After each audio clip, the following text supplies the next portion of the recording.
در دهه لوله‌زار جماعت دهات وطن ناحیه فرخور در سال نوی تحصیل نزد مؤسسه تحصیلات میانه عمومی رقم 39 دو صنفخانه ساخته شده مورد استفاده قرار داده شد.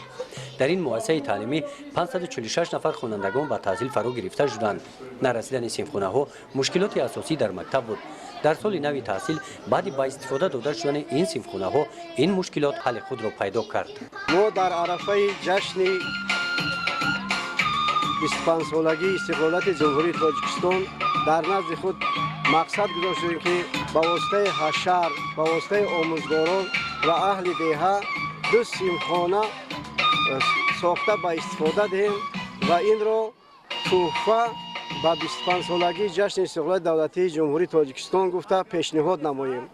با همین مقصد ما در مدت تا روز 1 سپتامبر ساختمان دو صنفخانه را به اتمام رسانده با استفاده دادیم که با این واسطه مکتب ما از مکتب 3 بسته به مکتب 2 بسته مبادل کردیم. این تحفه خوب است با جشن 25 سالگی استقلال دولتی جمهوری تاجیکستان.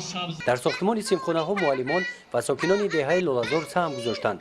اقدام پیشگرفته کلکتیو معلمان مؤسسه تحصیلات میانه عمومی رقم 39 و ساکنان دهه لوله‌زار را حکومت اجرایی حکومت دولتی ناحیه فرخور و شعبه معارف ناحیه دستگیری نمودند. در جامعات تنتنوی بخشیده به گشاده شوی صنفخانه های نو قید نمودند که بنابر سبب زیاد شدن شماره اهالی در دهه لوله‌زار جماعت دهات وطن ساختمان بنای دوشانه مکتب نو زمانوی در نقشه گرفته شده است.